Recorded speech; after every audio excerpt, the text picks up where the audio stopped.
ওসমানীদের এই লেখাটি আমার ভালো লেগেছে অনেক বেশি। আমায় ছিঁড়ে খাও হে শকুন,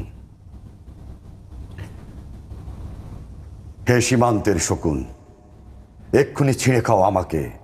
হে আটলান্টিক ইরিগল, শিগগির খুবলে খাও আমাকে।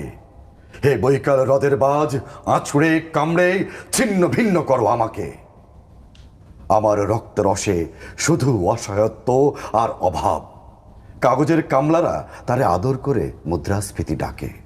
ঋণের চাপে নীল হয়ে যাচ্ছে আমার অনুচক্রিকা।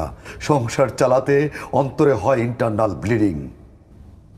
সংসার চালাতে অন্তরে হয় ইন্টারনাল ব্লিডিং। কি আশ্চর্য, তবু আমি মরছি না। ওদিকে দোজখের ভয়ে আত্মহত্যা করবারও সাহস পাই না আমি।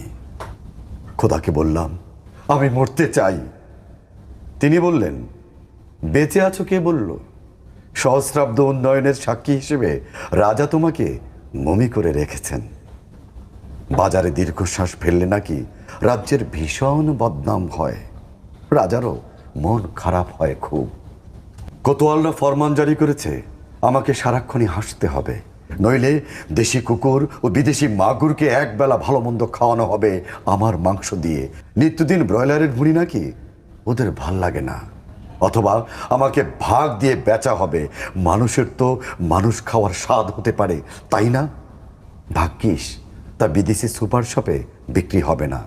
দেশি মানুষেরই তো হক বেশি আমাকে খাওয়ার। এ দোজকি যখন নিয়তি, তখন আমি উদাম হয়ে ডাকছি দুনিয়ার শ্রেষ্ঠ মাংসাশী বিহকদের। হে ঈগল, চিল ও ভয়ঙ্কর বাজেরা, হে সাম্রাজ্যবাদী সাহসী শকুনিরা, তোমরা F-35 এর মতো, MiG-29 এর মতো দল বেঁধে হামলে পড়ো আমার বুকে।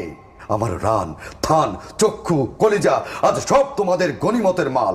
দেশি সুর খুবলে খাওয়ার আগেই আমায় ইচ্ছে মতো ছিঁড়ে খাও তোমরা। দোহাই